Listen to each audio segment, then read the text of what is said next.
Kinilig. Yes, kinilig. Binigyan niya akong tinapay kanina. Yes, tinapay lang pala. Pero dinala niya ako pasalubong Okay. kanina. After showtime.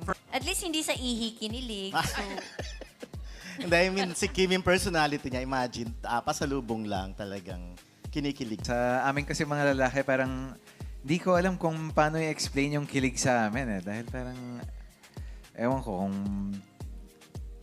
siguro